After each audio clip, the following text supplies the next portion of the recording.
Firstly, do you know what glaucoma is? Well, glaucoma is a neuropathy identified by the progressive degeneration of RGCs, resulting in changes in the optic nerve, as we can see here, and a gradual vision loss. According to data from the World Health Organization, glaucoma affects more than 60 million people in the world, and most of them are over 50 years old. The main cause of glaucoma is associated to an increase in intraocular pressure, or also known as ocular hypertension. In our study, we are going to concentrate our attention in an increase in intraocular pressure due to a resistance in the aqueous humor drainage pathway. What happens here is that there is an obstruction in the trabecular meshwork that causes a blockage in the Skems canal of the trabecular meshwork. This is what produces a resistance in the aqueous humor drainage that induces an increase in IOP levels. Also, I have to say that apart from this main cause of glaucoma, there are other secondary causes associated to glaucoma, such as secondary glaucoma, which can result from trauma, medication, or previous eye injuries, such as retinal detachment. Among these other factors, we can find the family history of glaucoma or a high degree myopia in the family, or the influence of the diet or tobacco exposure. Also, I must say that most forms of glaucoma are asymptomatic. This means that we are not conscious of the symptoms until the damage done to the eye is too severe, and then it's too late to reverse it. Now, RGCs, retinal ganglion cells, can be observed in the ganglion cell layer of the retina. They are the only neurons of the retina capable of producing action potential. This means that chronic loss of the functionality could have detrimental effects. In our case, vision loss. Therefore, the pathogenesis of glaucoma is directly related to RGC loss, and there are many pathways that have been proposed to be involved in this degeneration.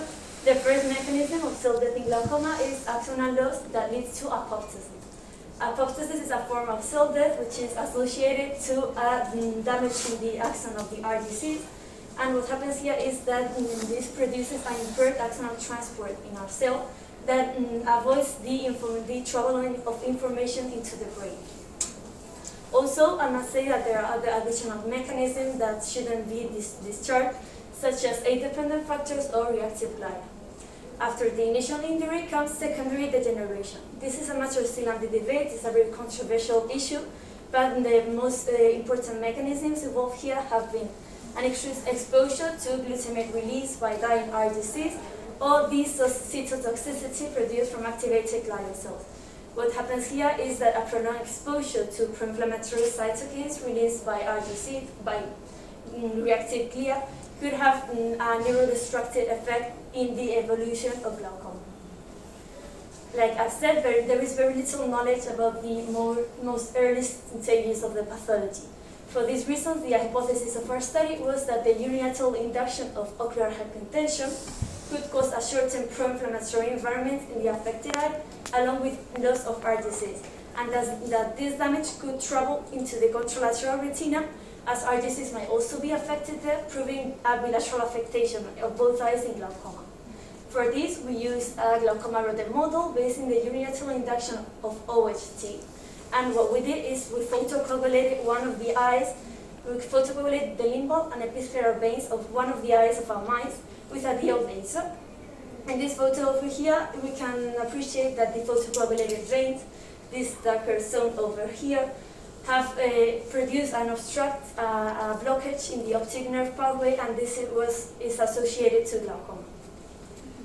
With this in mind, the main objective of our work was to characterize the temporal and regional progression of RGCs loss in our animal model, in the contralateral, in the damaged OHCI, as well as in the contralateral, using an immunofluorescence technique. We also established some specific objectives, which were first to count the number of RGCs labeled with a specific marker via N3A. This is a protein expressed only by RGC's population and the pathological conditions. Also, we aim to establish the temporal progression of RGC's changes and to describe the regional pattern of RGC's changes. In both these last cases, we analyzed the OHT, the contralateral, and the control retina on days 1, 3, 5, 7, and 15 after laser induction, analyzing both areas of both axes of the retina. So as a conclusion of this slide, first, count the number of RGCs, secondly, evaluate temporal progression, and thirdly, evaluate regional pattern.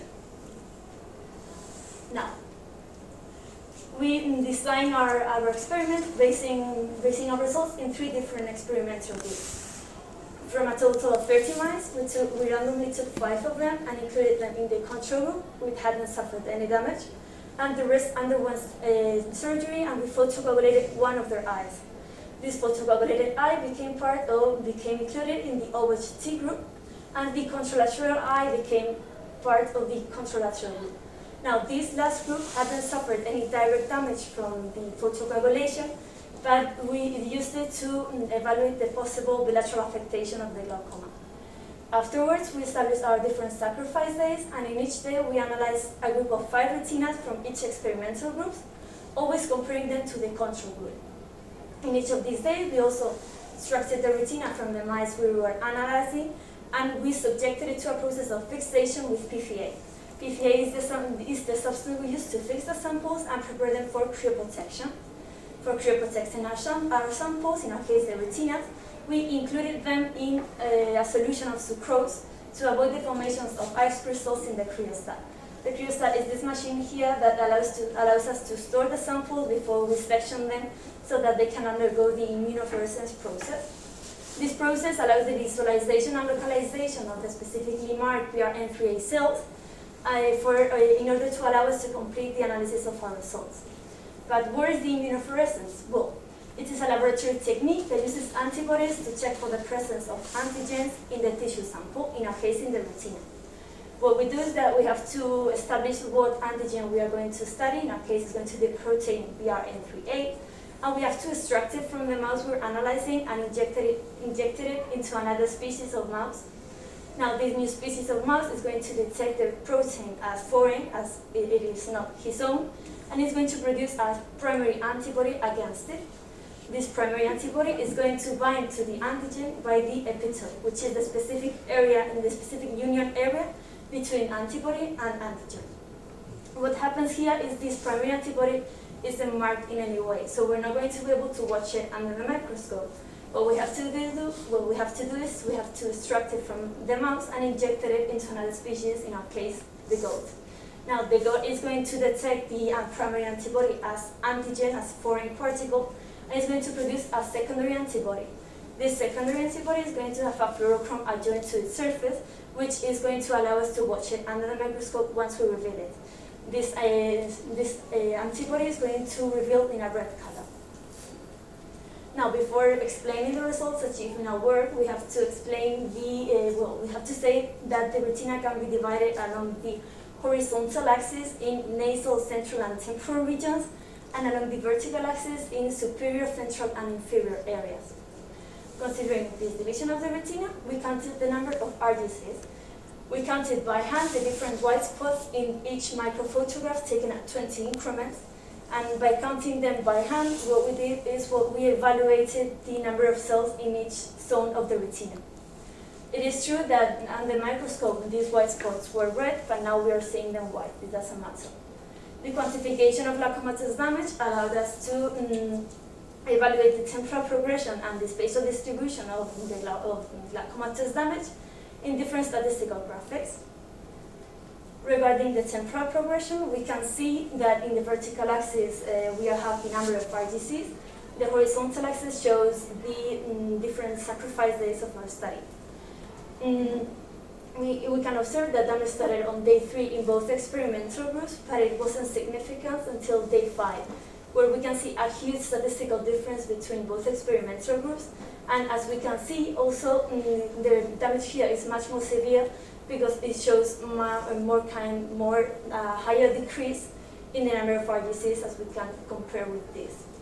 We must say, however, that in both cases, the evolution of glaucoma maintained a similar progression until day 15, where damage became most significant again between both experimental groups.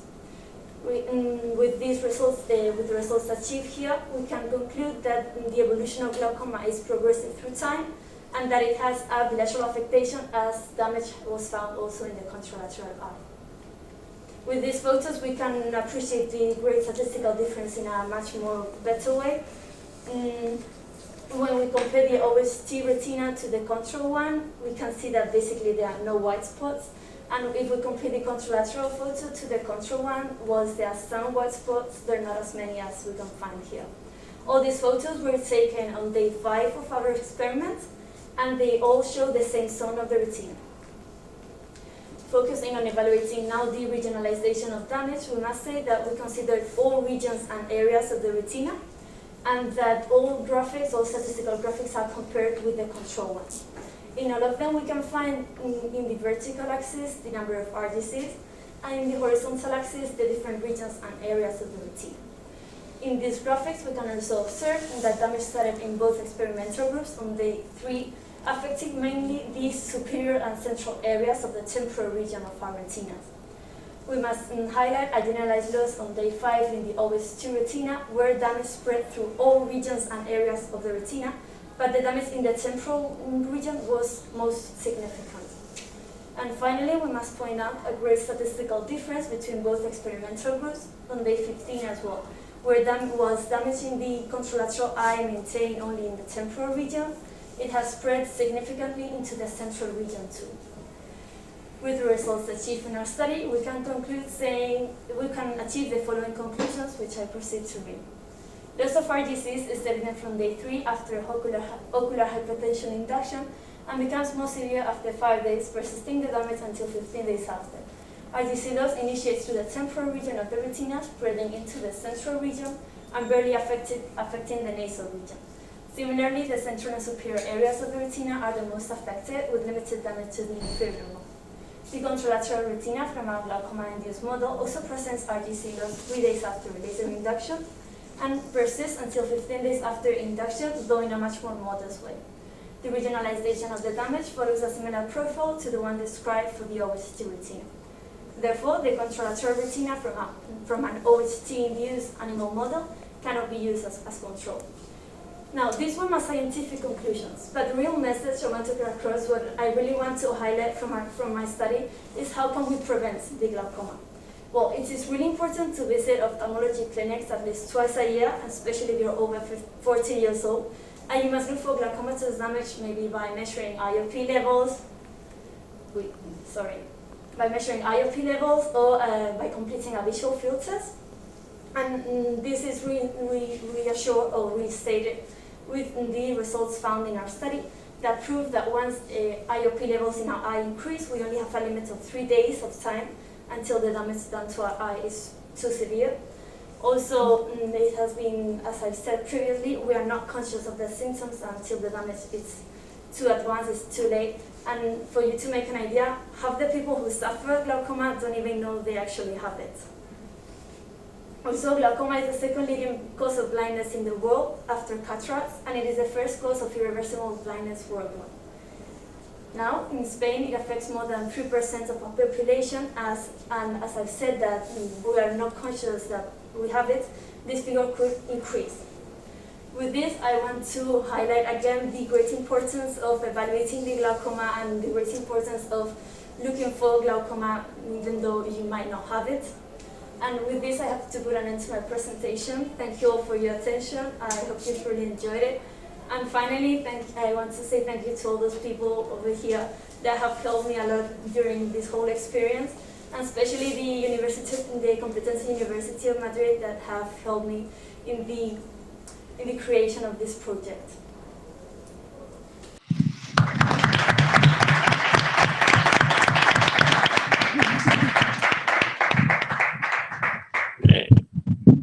Hola. Bueno, Alba, enhorabuena por la fantástica presentación y el trabajo que nos has mostrado. Y ahora te paso a mis compañeros por si te tienen que hacer algún comentario. I just wanted to ask you, congratulate you first on your work, not only on your written projects, but on the presentation you have made. It was wonderful. My question doesn't have to do with the topic itself, because it's too much for me to understand, you know, but it is related to something we talked about in class, and it is about the situation we live in. How has it affected to your project? And if you can explain the people here and your day-to-day with the project, I mean, by working with in this situation. And what did you miss most by not being present when these, well, tell us about that. Well, it is true that we were supposed to go to the university and work there in the laboratory, like hand by hand with the teachers there, but that wasn't able because that couldn't happen. And it is true that during the COVID alert, we received some videos they sent us of what were they doing in the laboratory, but it isn't the same. So I guess what I missed most was to be there with them, working with the samples and seeing how the retina is cut and using, like, creating all the solutions to work with them. Would you do it again if they gave you the chance to do it after all this has passed? And would you go there to to make these experiments? Well, I guess so, because in the end, it's been a really rewarding experience.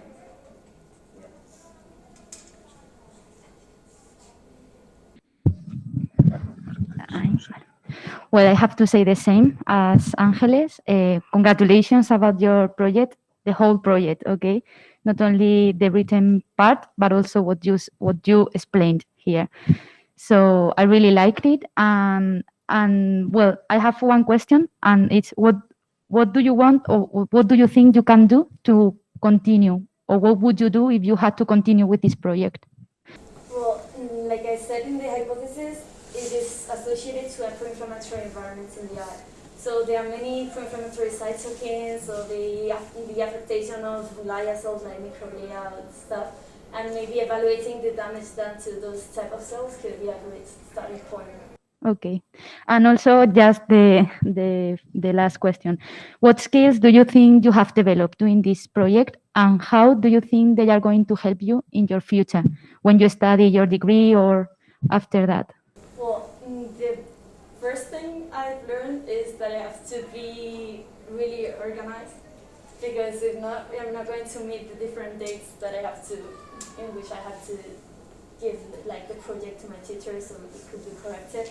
And also I learned to look for information in lots of webs and all the information we have available in the internet, and to look for the right specific information. Mm-hmm. Okay, very good.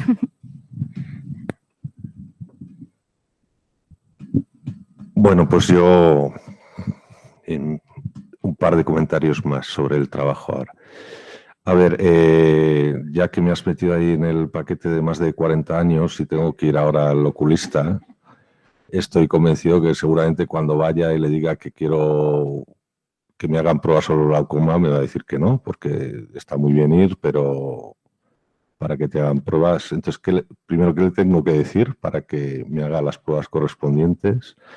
Y visto que no me las va a hacer, ¿cómo puedo evitar yo tener la enfermedad? ¿Qué factores de riesgo tengo que evitar o qué es lo que no tengo que hacer para desarrollar el glaucoma? Pues a ver, yo creo que es verdad que si vas al médico y le dices así, que hazme un examen de glaucoma, pues te va a decir no. Pero yo qué sé, si te enteras de que en tu familia hay gente con glaucoma, o si fumas, o si en tu familia hay gente que tenga miopía, todos esos factores muy importantes que van a tener gran importancia en el desarrollo del glaucoma. Entonces tienes que primero darte cuenta de cuáles son esos factores y después ya decir, pues sería importante ir a mirarlo. Bueno, pues de nuevo muchas gracias por la presentación y gracias por los consejos.